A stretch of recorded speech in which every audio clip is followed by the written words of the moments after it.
आइए सुनते हैं summary of the book a fake in the joint with in. लिखा है टोनी रॉबिन्स ने।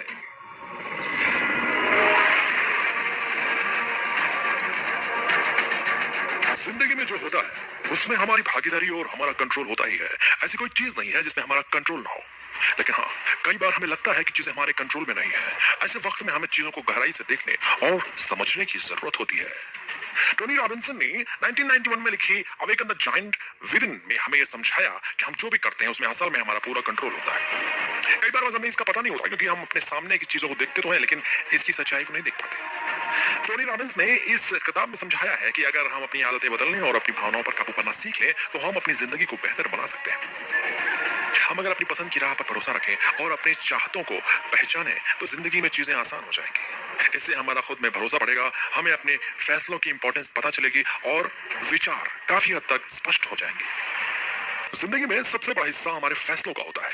हम जो फैसले और चुनाव करते हैं वही आगे चलकर जिंदगी में हमें अच्छे या बुरे रिजल्ट देते हैं।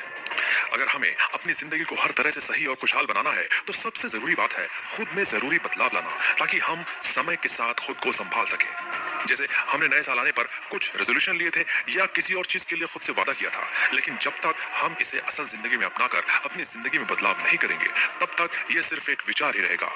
हम एक बार कही गई और भुला दी गई बात को फैसला नहीं कह सकते क्योंकि फैसलों में हमारे एफर्ट्स जरूरी होते हैं। अगर हमने अपने जीवन की किसी चीज को बदलने का फैसला किया है तो अपनी जिंदगी में बदलाव करने चाहिए और इसके बीच आई चुनौतियों का सामना करके अपने फैसले को पूरा करना चाहिए। उदाहरण के लिए होंडा कॉर्पोरेशन के फाउंडर सोइचिरो होंडा ने बचपन में गाड़ियों के टिकाऊ पिस्टन रिंग बनाने का फैसला किया। हमें इतिहास में उनकी इस कामयाबी का सबूत मिल जाएगा, लेकिन अपने इस फैसले को पूरा करने में उन्हें बहुत सारी समस्याओं का सामना करना पड़ा। वर्ल्ड वॉर 2 में जापानी सरकार ने होंडा को कंक्रीट देने से इनकार कर दिया, इसलिए होंडा ने खुद ही अपने तरीके से कंक्रीट बनाकर इस समस्या को खत्म कर दिया। हम अक्सर नशा करने वाले से नशा छोड़ने की उम्मीद नहीं करते क्योंकि वो चुनौती आते ही कोशिश करना छोड़ देगा। इसलिए अगर फैसला किया है तो उसकी चुनौतियों से डरना नहीं चाहिए। चुनौती भी फैसले का एक हिस्सा है। हम सभी जानते हैं कि बदलाव अक्सर जिंदगी के लिए अच्छा होता है, लेकिन अगर हमने कुछ पाना है तो बदलाव जरूरी हो जाता है। अपने सपने पूरा करने के लिए बदलाव बेहद जरूरी है क्योंकि बदलाव से ही बढ़त होगी। जिंदगी में बदलाव लाने के लिए हमें अपना पूरा वक्त और पूरा ध्यान लगाना होता है, लेकिन फिर भी अक्सर पूरी लगन के बाद भी अपनी पुरानी आदतों को और अपनी सोच को बदलना मुश्किल हो जाता है क्योंकि हम सभी बदलाव को जल्दी स्वीकार नहीं करते। बदलाव सफल बनाने के लिए हमें अपने आप को तैयार करना होगा और हमें अपनी आदतों, पसंद और सोच के गलत पहलू देखने होंगे ताकि हम बदलाव की वजह और जरूरत को ठीक तरह से समझ सकें। जैसे अगर हमें मीठा छोड़ना है तो हमें अपने मन को समझाना होगा। हमें अपने लिए नियम बनाने होंगे ताकि हम खुद को मीठा खाने से रोक सकें और फिर उन नियमों पर डटे रहना होगा। नियम के साथ बदलाव करना अच्छा है, लेकिन हम अपनी पसंद की चीज को छोड़कर ज्यादा वक्त तक इससे दूर तभी रह पाएंगे जब हम इसकी जगह दूसरी पसंद की चीज रख देंगे, जैसे हमारे पसंदीदा फल या सेहतमंद चीजें। ढूंढने पर हमें अपनी पसंद बदलने के लिए बहुत सी चीजें मिल जाएंगी और इससे नियम का पालन करना भी आसान हो जाएगा। कोई भी रातों रात खुद को नहीं बदल सकता। अगर हमें बदलाव चाहिए तो सबसे पहले हमें अपनी सोच को बदलना होगा ताकि हमें बदलाव पर भरोसा हो सके। एक ऐसी चीज जिसे हमारा दिमाग नकारे वो बदलाव का हिस्सा नहीं हो सकती।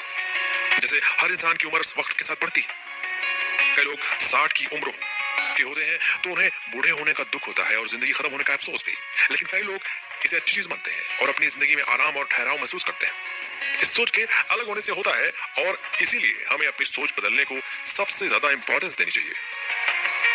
अक्सर सोच और सच्चाई में बहुत फर्क होता है और हमें यही फर्क मिटाना है।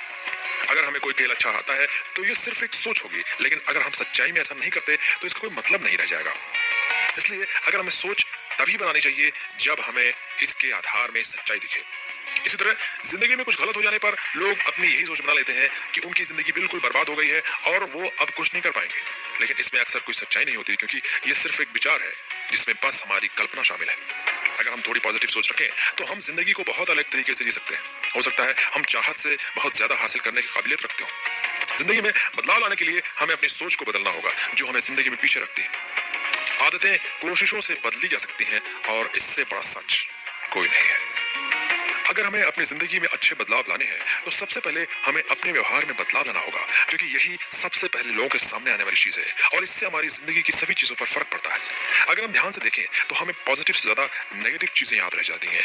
ऐसा इसलिए है क्योंकि नेगेटिव चीजें हमारे दिमाग के लिए दर्द की तरह हैं और पॉजिटिव चीजें दिमाग के लिए दवा की तरह हैं। जाहिर है दर्द ही हमें ज्यादा पता चलेगा, इसलिए लोगों के दिमाग में सबसे पहले नेगेटिव चीजें ही आती हैं। इसलिए हमें अपनी भाषा और अपने व्यवहार पर बहुत ध्यान रखना चाहिए। हमें अपनी आम जिंदगी में भी कुछ गलत नहीं बोलना चाहिए जिससे किसी को बुरा लगे या ठेस पहुंचे। जैसे कोई परेशानी का सामना होने पर हम या तो गुस्सा होकर क्या बकवास है कह सकते हैं, या हम इसी भावना को सही ढंग से अब क्या करें पेश कर सकते हैं। हमारे शब्द हमारी भावनाओं और दिमाग पर बहुत असर करते हैं। इस बदलाव को टोनी रॉबिन्स ने ट्रांसफॉर्मेशनल वोकैबुलरी कहा। भाषा परिवर्तन का सबसे आसान तरीका है पॉजिटिव भावनाओं के लिए ज्यादा स्ट्रॉन्ग शब्दों का उपयोग करना और नेगेटिव भावनाओं के लिए हल्के शब्दों को चुनना। जैसे खुशी में भगवान की कृपा है और दुख है थोड़े दुख की बात है। एक और बेहतर तरीका है दुख जाहिर करने के लिए अलग से शब्दों का इस्तेमाल करना, जैसे बज गए 12। ये बहुत पुरानी तरकीब है लेकिन हमारे दिमाग के लिए बहुत अच्छी है। दिक्कतें हमारी जिंदगी का हिस्सा है, इसलिए अगर हमें खुश रहना है तो हमें समस्याओं से भागना नहीं चाहिए बल्कि समस्याओं को सुलझाने का तरीका ढूंढना चाहिए। सबसे जरूरी है समस्या को सही से समझना।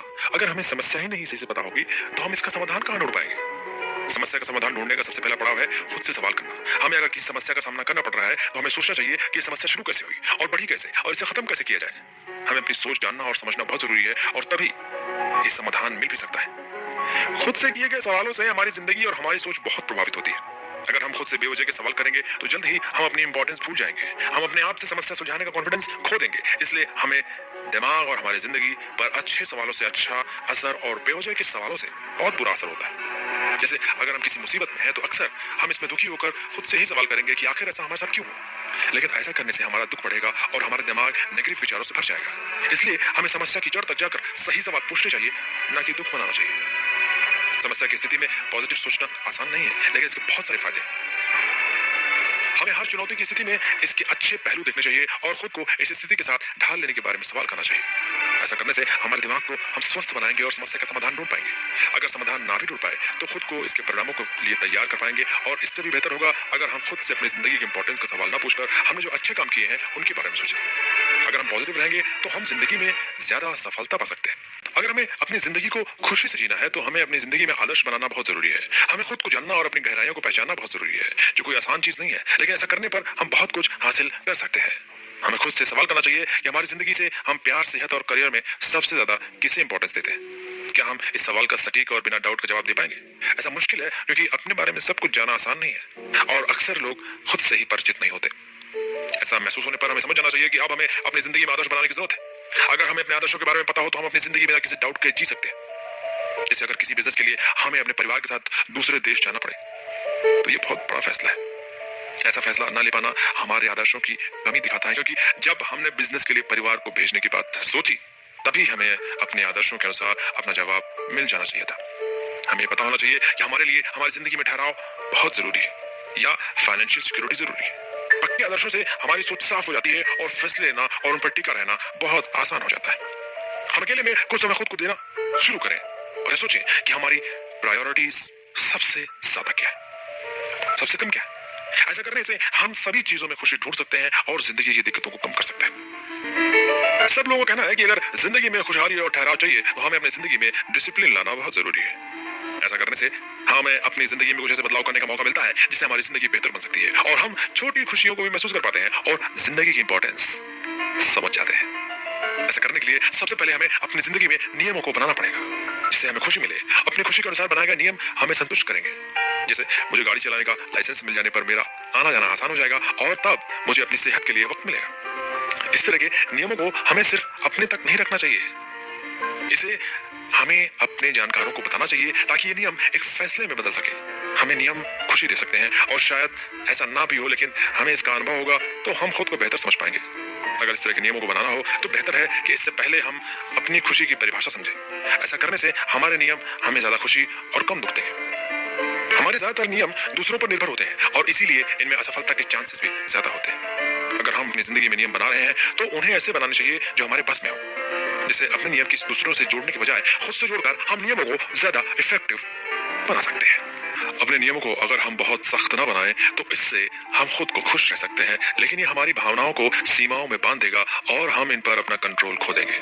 अगर हमें अपनी भावनाओं को समझना और उन पर काबू पाना है तो सबसे पहले हमें अपनी भावनाओं के पीछे छिपी वजह को देखना पड़ेगा ताकि हम इसे पूरी तरह समझ सकें और तब हम अपनी भावनाओं पर पूरी तरह कंट्रोल भी कर पाएंगे। नेगेटिव भावनाओं पर ध्यान जाना और ऐसी स्थिति में परेशान होना बहुत आसान है क्योंकि हम उन्हें समझ नहीं पाते और ऐसी भावनाएं हमें कंट्रोल से निकल जाती हैं। हमें इस स्थिति में भावनाओं की जड़ तक जाना चाहिए। जिससे शायद हमारे अचानक गुस्से का कारण सामने आई समस्या ना होकर हमारी शारीरिक या मानसिक थकान हो। हमें पहले भावनाओं की वजह समझनी चाहिए और फिर हमें ट्रांसफॉर्मेशनल वोकेबुलरी का इस्तेमाल करके अपनी बात कहनी चाहिए। इससे हमारी भावनाओं को गलत नहीं समझा जाएगा, हम अपनी भावनाओं को समझकर इसमें परिवर्तन भी कर सकते हैं। भावनाओं के कारण को समझने के बाद एक और चीज है जो हमें करनी होती है, और वो है भावनाओं को संभालना और उन्हें प्रभावित करने वाली चीज को बदलना।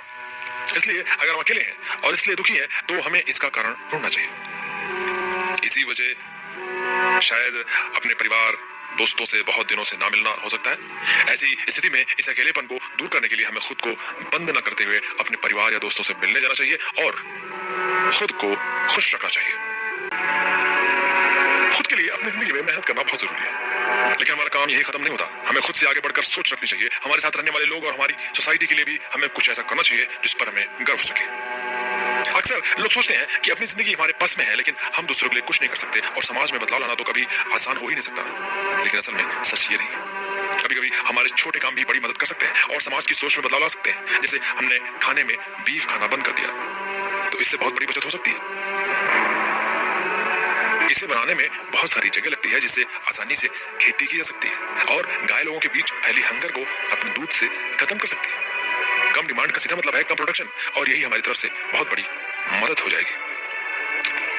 साथ ही जब हमें अपनी भावनाओं पर काबू पाना सीख लिया तो यही चीज हम दूसरों को भी सिखा सकते हैं। इससे उनकी भी जिंदगी बेहतर बनाने में मदद होगी।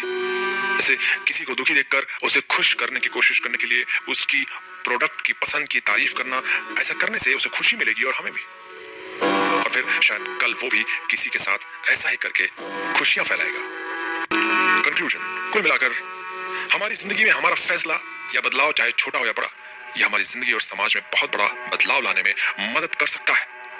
हमारी जिंदगी बेहतर हो सकती है और समाज में लोगों की सोच भी बदल सकती है।